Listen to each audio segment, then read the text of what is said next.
A year has passed since my father died. After his passing, my mother was deeply sad, but recently she has started smiling again, and her energy is coming back. Just as we were finding peace, my husband's sudden decision turned our lives upside down. He said, "My mother agreed, so it should be fine." But I argued, "How can you think this is okay? This is our home. Why disrupt our family for yours?" Without telling me, my husband had invited his parents, who had been living with his brother and his brother's wife, to move into our home. On top of that, he cleaned out my father's untouched room without asking me. With my husband saying whatever he wanted and his parents being thoughtless, our home no longer felt like a peaceful place. My mother, feeling uncomfortable, started going out more often. I can't accept this situation. I need to find a way to get my in-laws out of our home. This is my story about how my husband and his family caused trouble in our home after my father's death. My name is Cynthia, and I'm turning 43 this year. I married Nathan when I was 31. I have a health condition that makes it hard for me to work outside. I used to work full-time, but my health issues made things difficult, so I switched to working from home. However, my income depends on how well I'm feeling, so it's not stable, and living alone wasn't an option for me. Before getting married, I lived with my parents, helping around the house while working. After marrying Nathan, we moved into a rented apartment and saved money, hoping to buy our own house someday. Things changed when Nathan's brother built a two-generation home for his parents. My parents then suggested Nathan and I live with them in their renovated family home. They worried about my unstable income and how hard it would be for us to afford a home of our own.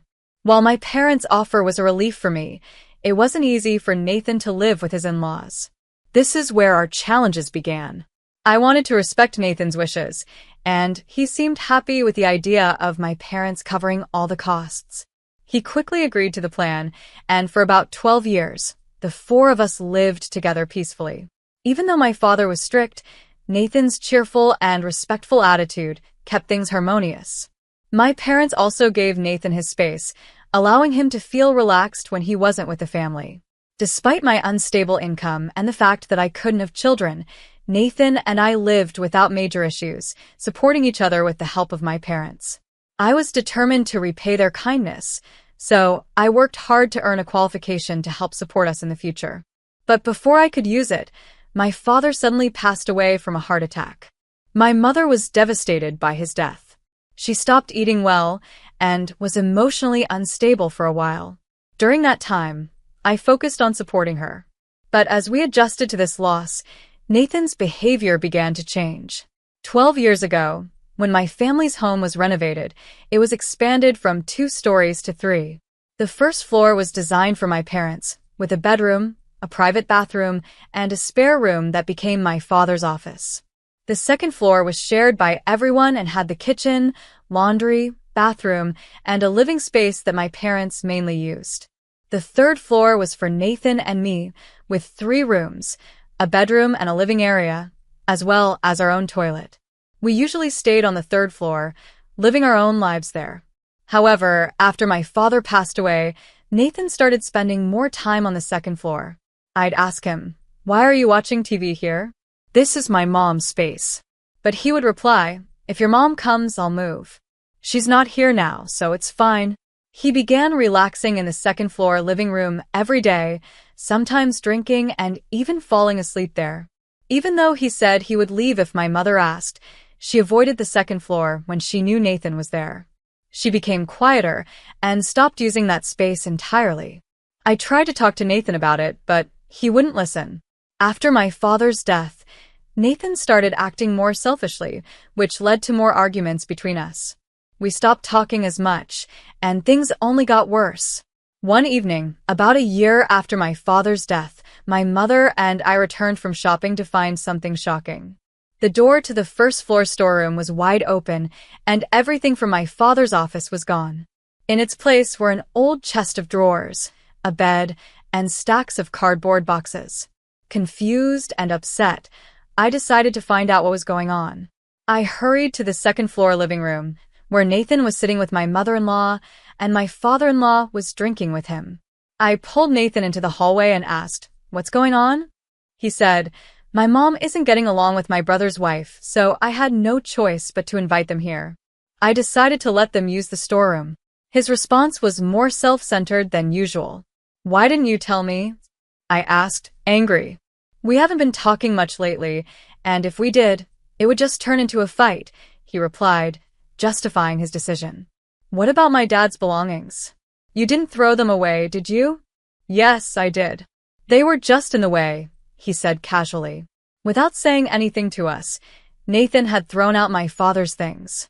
I couldn't hold back my anger and yelled, loud enough for my in-laws and my mother to hear, tell them to leave right now.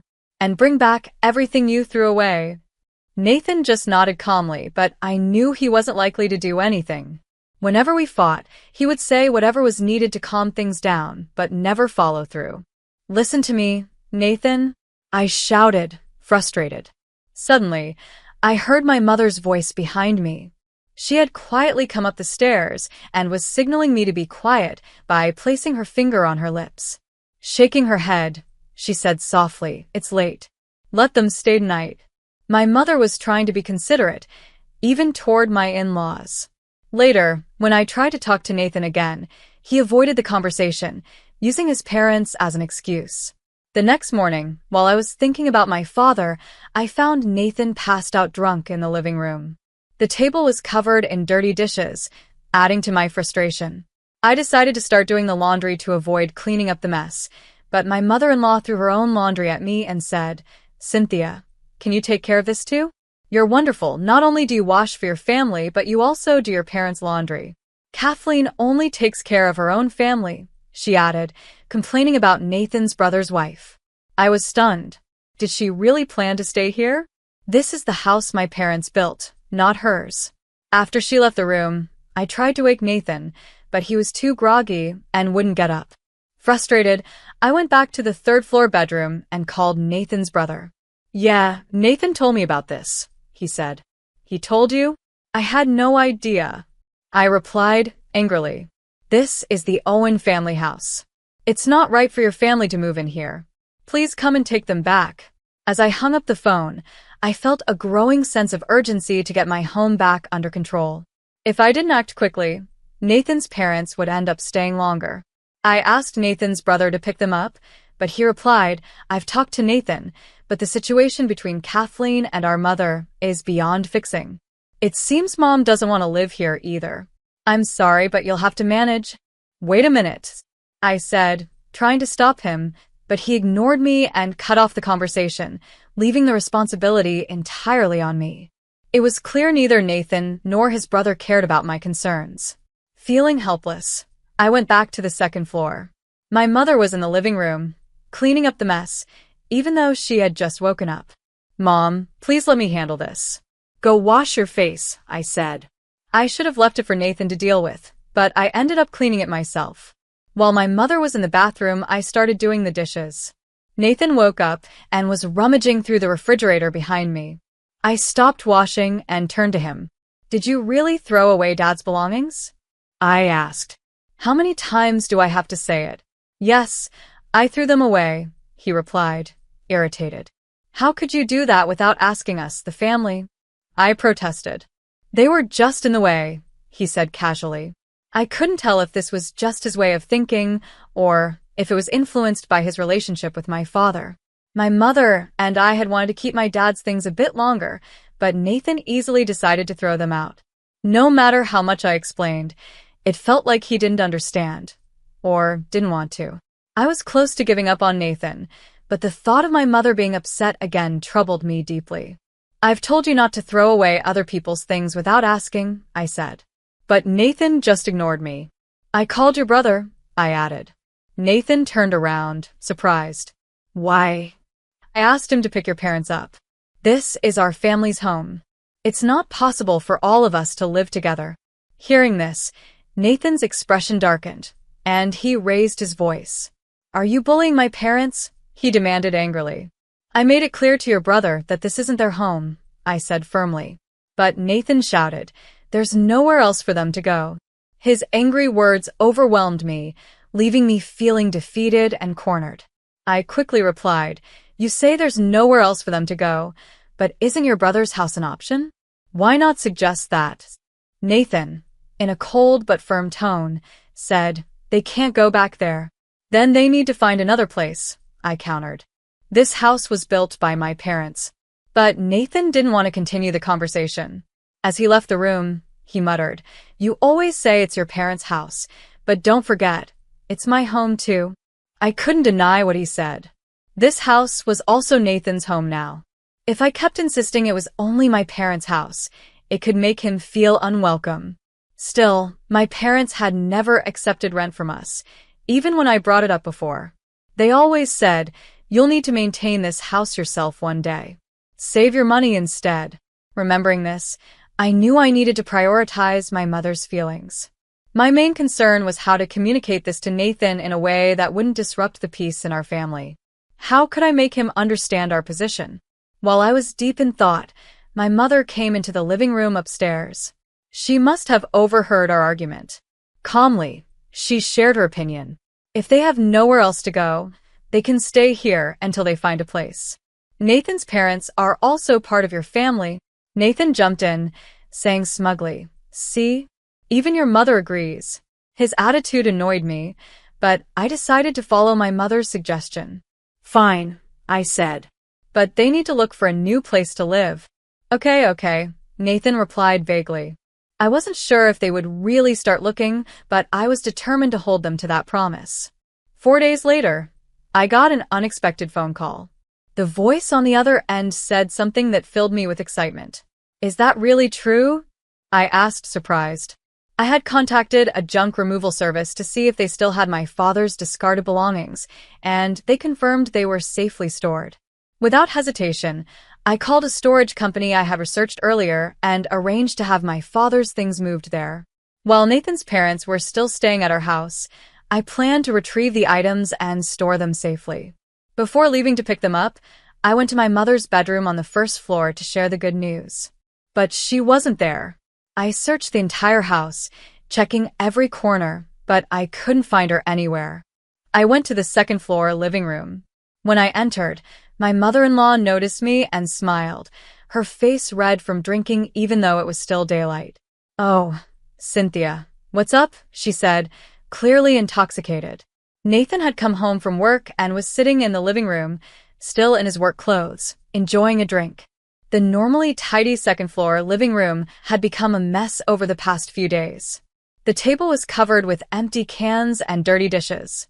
Even though I had asked my in-laws to stay on the third floor, they had spent the day on the second floor again.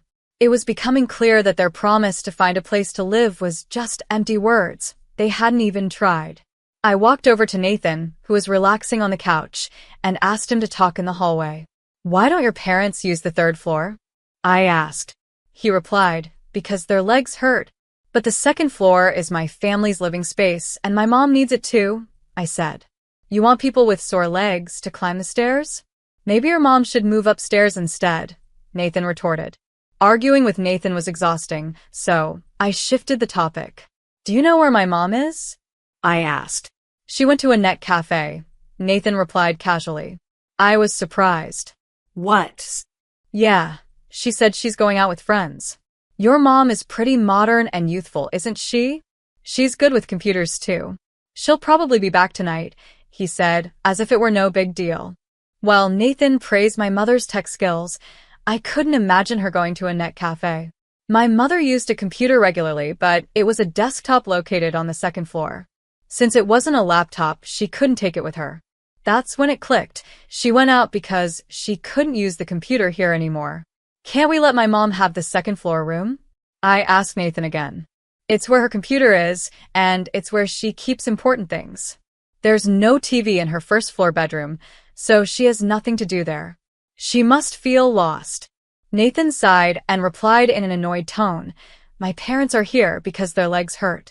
Your mom understands that, so there shouldn't be a problem. How can you say that? I countered. This is the Owen family's house.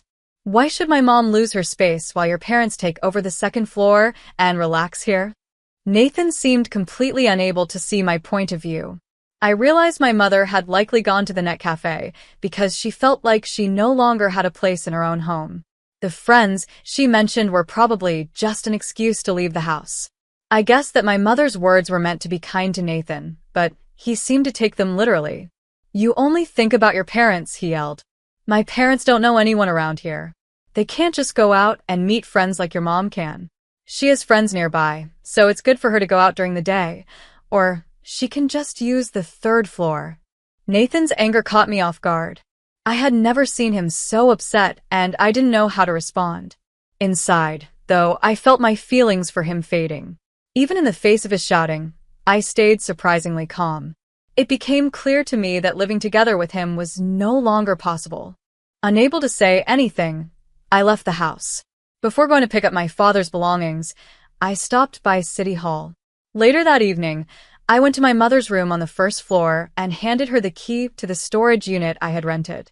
"Keep this key for now," I told her. "Store whatever you need there. Eventually, we'll bring Dad's things back to the storeroom." My mother listened quietly and then placed a gentle hand on my shoulder. "Cynthia, don't treat his parents badly," she said. "I don't know how much longer I'll be around, and after I'm gone, they'll be the only family you have. You're not strong physically, and you might need their help someday." She smiled softly, but I could only shake my head. Since my father's death, I had been deeply disappointed in Nathan's behavior, and my frustration with his parents grew stronger every day. I took out a document I had received at City Hall and spoke with determination. "I'm thinking about getting a divorce," I said. My mother looked at the divorce papers quietly, studying them carefully. After a few minutes of silence, she sighed and started to speak. "Your father never took a single penny from you," she said. "He wanted you to save for your future. But that wasn't the only reason." This was the first time I had heard such a thing. She leaned closer and spoke in a soft voice, careful not to be overheard. "After we're gone, we wanted you, with your health challenges, to be able to stand up to Nathan on equal footing. It's best if you two can get along, but life is unpredictable. Even if you divorce, we made sure this house would be yours. Having your own home means you'll be okay. You can manage with government support and your own income." She gave me a warm smile, but her face grew serious. "So, divorce, huh?" she said thoughtfully. Suddenly, her phone vibrated on the table, interrupting the moment. The faint sound grew louder as she picked it up, tilting her head at the screen. She noticed a stream of notifications from the same social media app and looked puzzled. I tried to process everything happening. My mother, looking satisfied, said, "We've become a topic of conversation." A few days later, in the morning, I handed the divorce papers to Nathan. He looked at them and sneered. "So, if things don't go your way, you want a divorce? Fine, let's do it. But I'll sell this house," he declared, snatching the papers from my hand. What Nathan didn't realize was that selling the house wasn't an option. It was impossible. The house, originally in my mother's name, had already been transferred to me to secure my future. "If I hadn't married you, I could have had kids," he insulted me, but his words no longer hurt. I knew the situation he would soon face. "Don't regret this," I said calmly, watching him sulk as he clumsily handled his things. At that moment, the intercom buzzed. I knew my mother was at the door, so I ignored it and went to do the laundry. "Please, come this way." I heard my mother's cheerful voice as footsteps from several movers echoed through the house. Nathan must have gone downstairs to see what was happening because moments later, I heard his panicked voice and my in-laws shouting. It turned out that my mother had arranged for movers to take my in-laws' belongings back to Nathan's brother's house. "What are you doing? Why are you doing this without asking?" Nathan yelled. But my mother, calm and prepared for this moment, cut him off firmly. "You did what you wanted, didn't you?" she said. When Nathan threw away my father's belongings, my mother had kept quiet, thinking about my future after she was gone. But now, with a divorce on the table, she decided there was no reason to tolerate the situation any longer. She swiftly evicted my in-laws from the house. Nathan tried to stop the movers, but then his phone rang. Confused, he answered it. Judging by the snippets of conversation I overheard, it seemed to be a friend calling him about some news. Suddenly, Nathan turned on the TV in a panic. "What is this?" "About us," he stammered, staring at the screen. To his shock, a morning news program was showing a photo of our house, along with a story linked to it. I realized my mother had been venting her frustrations on social media. Her posts had gained significant attention. I remembered the night we had talked about divorce, when she first mentioned it. "We've become a topic of conversation," she had said, showing me the app on her phone. Her post had started with the line, "My daughter's husband is causing trouble, and we might lose our house." It had gone viral, earning many likes and shares, and eventually caught the attention of a major newspaper. Although my mother had no plans to give an interview, she cooperated with the reporters when she learned I had decided to divorce. She wanted the story to help me as I moved forward. I watched our house appear on TV. Beside me, my mother whispered, "Now Nathan won't be able to stay here anymore." Her face looked lively and full of determination. I glanced at Nathan, who was panicking about the news reaching his workplace, and felt nothing but cold detachment. The media has incredible power, spreading information faster than anyone expects. Once something catches attention, people dig into everything: who owns the house, where it's located, and every little detail. This wave of reports could lead to unpredictable consequences, and our family story was now part of that. Photos of Nathan, my in-laws, and our family were soon shared online, creating major changes in our lives. Nathan acted quickly. He filed the divorce papers and left the house with his belongings. Perhaps this was his way of trying to fix the mess, but I didn't care. After he left, peace finally returned to our home. My father's cherished items were safely restored to their original place in the storeroom. Now, my mother and I live a quiet and peaceful life. I know there might come a time when I'll live alone, but even then, I plan to protect and cherish this house. This home, inherited from my parents, is more than just a structure. It holds memories, love, and the bonds of our family. For me, it's a symbol of hope, connecting the past and present, and I feel it's my duty to take care of it. Then I heard something unexpected. My mother-in-law said, "I've planned a trip to Hawaii this time," smiling as though everything was normal. Her words raised serious doubts in my mind. How could she think of traveling abroad when she was burdened with so much debt and struggling to make her monthly payments? I couldn't stay quiet. "Why are you going to Hawaii alone? And what about the money I send you every month? How can you afford this?" I demanded, my voice rising in anger. My mother-in-law looked confused, as if she didn't understand my frustration. But then the truth came out, something I wasn't ready for. She revealed that this entire situation was part of a scheme my husband had been planning. I was stunned. "My name is Kathleen, and I'm 37 years old, working as a regular employee at a company and living a fairly ordinary life. It's been 6 years since I married Douglas, and until recently, we had lived peacefully without any major problems. But now, everything had changed. This all started after the recent death of my father-in-law. He was a kind and quiet man who always cared for us as a couple. Thanks to him, I felt naturally welcomed into my husband's family. His passing was a terrible loss, and I struggled to accept it. One evening, not long after his funeral, Douglas brought something up during dinner. "Kathleen, this might sound sudden, but I've been thinking about something," he started. "What is it?" I asked, sensing something was off. "I want to start sending financial support to my parents' house next month." "Support? Why? What's the reason for that?" I asked, confused. He hesitated before replying. "Since my father passed away, I think my mom is struggling financially," Douglas said. "Wait a minute," I interrupted him. "I know your father's passing is difficult, but isn't your sister living with your mom?" "Yes, that's right," Douglas replied. His sister lives at their parents' house, works for a prestigious company, and earns much more than Douglas does. Their father had also worked for a well-known company until his retirement. Surely, his retirement money would have gone to his wife. On the other hand, Douglas and I both work for small to medium-sized companies, and our combined income is probably below average for our age group. "Douglas, I don't think your mom and sister are struggling with money. So, why are you asking us to send money?" I asked. The answer he gave shocked me. "It might seem like they're doing well, but my mom has a lot of debt." "What?" "Your mom has a huge debt." I couldn't believe it. "Yes," he said, looking uncomfortable. But she hasn't told my sister about it at all. That's why I thought we should help her. What about your dad's retirement money? I asked.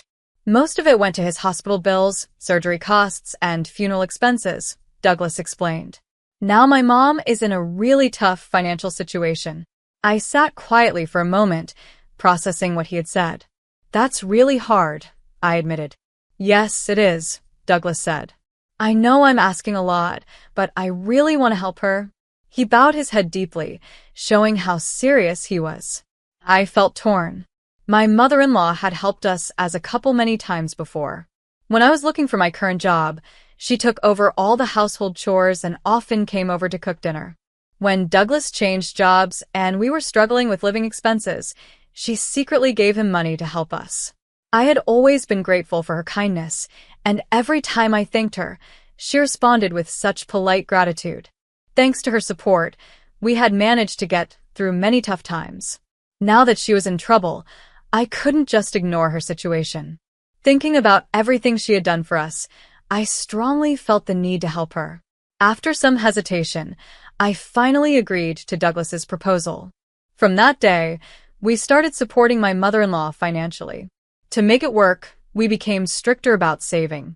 We weren't living extravagantly before, but we cut back even more, simplifying our meals and switching to cheaper products for daily necessities. Douglas started working late every day, coming home much later at night. But then something happened. Perhaps because of the stress and fatigue from our new routine, I developed a fever and fell ill. When I was getting ready to go to the hospital, having called in sick to work, my husband stopped me. Wait a minute. Are you really going to the hospital? He asked. Yes, I am, I replied. It's just a fever, isn't it? There's no need to go to the hospital for a mild fever, especially when we're trying to save money, he said. I was shocked. But what if it's a viral fever like the flu? We have fever reducers at home, he said firmly. Just take those and rest. You'll get better. Going to the hospital is a waste of money. That's not true. I protested. Listen to me, he said. No matter what, don't go to the hospital. Remember, we're saving money. Left with no choice, I stayed home. I ended up bedridden for 4 days, feeling worse about my husband's attitude than about the fever. From that moment, my frustration with him began to grow. Months later, we visited my in-laws' house to check on my mother-in-law. When I stepped into the living room, I noticed clothes and travel bags scattered everywhere. Are you sorting things out? I asked. My mother-in-law replied with a big smile. Oh, actually, I'm going to Hawaii this time. A trip to Hawaii? I repeated, confused. Yes, that's right. Christine said she'd come with me. Kathleen, would you like to join us? She asked cheerfully. I was stunned. Before I could respond, my sister-in-law Christine clapped her hands in excitement. That's a great idea, she said. Wait, what is this? I thought. We've been sending them money, and now they're happily planning an international trip? This can't be real. Oblivious to my silence, my mother-in-law and Christine kept chatting excitedly. I'm so thrilled. It's my first time going to Hawaii, my mother-in-law said. Me too, Christine added. And it's surprisingly affordable this time of year. Exactly. Kathleen, don't worry about anything. If you come with us, we'll cover your travel expenses, my mother-in-law said, smiling. Really? Christine chimed in. We've been so grateful to you since Ethan got married. I stood there speechless as they continued talking. Finally, I couldn't take it anymore and interrupted their cheerful conversation. Stop joking. A trip abroad? What are you even thinking? I said, raising my voice. Startled, they froze with their mouths open. Kathleen, what's wrong? My mother-in-law asked. Did we say something odd? Maybe you don't like traveling? Did we push you too much? It's not about that, I shouted. How can you even think of inviting me on a trip? Do you understand our situation? Kathleen calmed down. Why are you so angry? Christine asked nervously. If you have the money for a trip, shouldn't you be paying off your debts first? I said, my frustration spilling out. Debts, my mother-in-law asked, confused. I let out everything I'd been holding in. We're working hard, cutting back on everything, barely managing to save any money, and yet you're planning a luxury trip abroad? When I'm sick, we can't afford a hospital visit, but we prioritize sending you money, I said through tears. And yet, how can you calmly plan a trip abroad? Please, think about our situation for once. As I poured out my emotions, I felt tears streaming down my face. I wasn't sure if it was from anger, sadness, or both. What I did know was how painful our frugal lifestyle had been. Crying, I collapsed to the floor. Douglas rushed over, shocked. Hey, what are you saying to my mom? Stop this. But I tried to explain. That's enough. We're going home, Douglas said, pulling me up forcefully. At that moment, my mother-in-law spoke quietly. Wait a minute. What debts are you talking about? What? But don't you have a huge debt? I asked, confused. Her expression changed, and she said, No, there's no such thing. We still have my husband's pension and inheritance. And I wouldn't be planning an overseas trip if I had debts. What? I whispered, stunned. In that instant, the truth hit me like a wave. Everything started to make sense. The reason Douglas's income hadn't increased despite his constant overtime, why I had been getting thinner and sicker despite our strict savings, and why my normally polite mother-in-law never thanked us for the money we sent. My mother-in-law and sister-in-law, who had overheard everything, now looked at Douglas with suspicion. Douglas, what's the meaning of this? Kathleen says she sent money because you said we had debts. What's going on? His mother demanded. Douglas's face turned pale as he stammered. No, it's not like that. Actually, it's different. How is it different? His mother snapped. Explain yourself properly. Douglas hesitated, fumbling for words. Well, At that moment, my patience completely ran out. I looked him in the eye, my voice firm. What's all this about? There are no debts for your mother or sister. So where did all the money I gave you every month go? Douglas began mumbling again. Well, Stop lying, I said firmly. Tell me the truth. Finally, he blurted out the truth, his voice barely audible. Actually, I was invited by a colleague, and I ended up going to nightclubs. Nightclubs? I repeated, my voice rising in disbelief. Yeah, well, he stammered. I just got carried away without realizing it. I stared at him, stunned. The sacrifices we had made, the stress, my health, all for his selfish indulgence. My love for him vanished in that moment. I can't believe it, I said, my voice trembling with anger. You went to such places, and it hasn't even been long since your father passed away. That was around the time you started talking about sending money, wasn't it? I'm sorry, really sorry, Douglas said, his head down. I just went for a change of pace. I didn't think it was a big deal. A change of pace? That's your excuse? How can you say that after using my hard-earned money for nightclubs? I can never forgive this, I shot back. No, it's not like that. I never meant to hurt you, Kathleen. I just got a bit carried away, that's all. I really regret it, he pleaded. But his words meant nothing to me anymore. Trust, once broken, especially between husband and wife, is not easily regained. His lies, his insincerity, and his selfishness had completely extinguished any love I had left for him. No matter how many apologies he gave, I couldn't forgive him. I couldn't take it anymore. With despair rising in my chest, I spoke my final words to him. I'm fed up. Saying you didn't mean to hurt me is a joke. Not only did you lie to me about needing money, but you also forced me to save while I was sick, just so you could enjoy yourself at nightclubs. It's disgusting. Christine, my sister-in-law, gasped in the background as I continued. I've been sacrificing everything for your mother, saving on food, daily necessities, clothing. I've endured it all. Do you even understand what that effort cost me? I can't see you as family anymore. Someone like you doesn't deserve that title. Douglas tried to defend himself, stammering, I only went to nightclubs, that's all.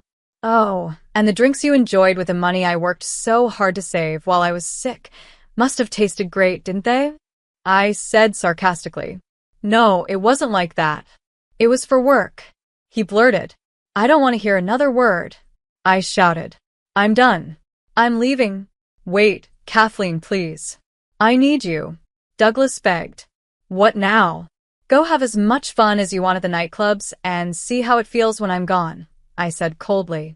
By the way, I want every penny of the money I gave you back. Pay it all back. Realizing the gravity of the situation, my mother-in-law and Christine stepped in, looking ashamed. Kathleen, I'm so sorry, my mother-in-law said. I can't believe my foolish son would do something like this. It's truly shameful. Mother, please don't apologize. It's not your fault, Christine said, looking equally distressed. But we have a responsibility too. We'll do whatever we can to make this right. Kathleen, I'm so sorry as well, Christine said softly. My brother has caused so much trouble. Don't worry about it, I said. But I've made up my mind. I'm divorcing him. I'm truly thankful to both of you, but it's time for me to say goodbye, I said. Both my mother-in-law and Christine nodded, tears streaming down their faces. Mother, Christine, thank you for everything you've done for me up until now, I said with sincerity. At that moment, Douglas called out to me, his voice filled with pain. He knelt on the floor, pleading. Kathleen, please forgive me. I really regret everything I've done. Before I could respond, Christine stepped forward and slapped him across the face. Douglas stood there in shock, his cheek red and swollen. Christine glared at him and said, I can't believe you've done something so horrible.